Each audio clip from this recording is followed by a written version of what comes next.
Washington, if the death-in a blizzard of a family of Gujarati Patels, who dominate the motel industry in the United States, while illegally crossing the Canada's border made headlines last week, the weekend has put the spotlight on Sikhs, who are the driving force in the trucking business in North America.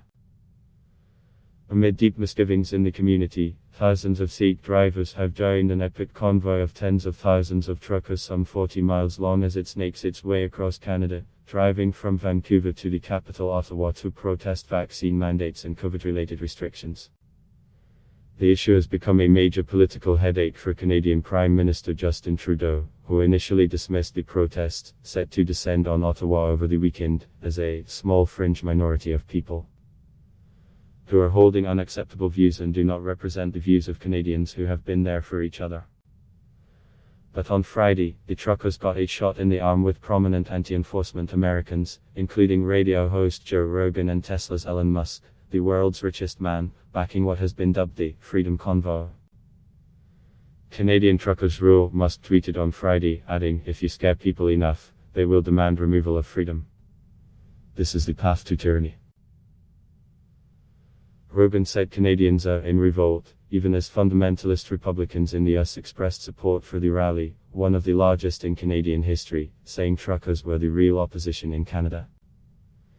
Sikhs constitute a significant percentage of truckers in both US and Canada, with estimates of and personnel commanding up to 40% of the business.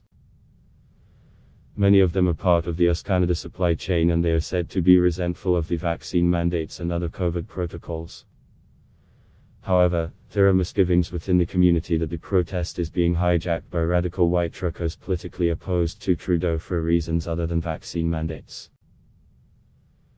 The division came to the fore when Jagmeet Singh, leader of the New Democratic Party, a Trudeau ally, denounced the protest, saying some of the people behind it are pushing false information with inflammatory, divisive and hateful comments.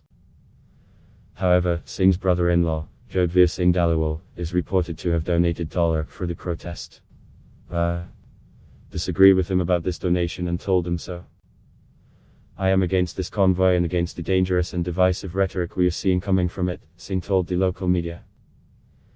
A Gurdwara in Ottawa also said it is closing its doors after truckers were told they could take shelter there. Truckers in US and Canada can make upwards of $1, driving heavy rigs and in dangerous conditions, money that attracts a large number of Sikh immigrants to take up the job, eventually moving on to the business side of things. Their role in the supply chain has gotten close attention in recent months, particularly due to shortages in the COVID era, and truckers appear to have decided to use the moment to press for better conditions and easier cross-border protocols. According to the Canadian Trucking Alliance, as many as of the Canadian and American cross-border truckers may have to be taken off the roads due to the vaccine mandates instituted by the Trudeau government. Adblock test why.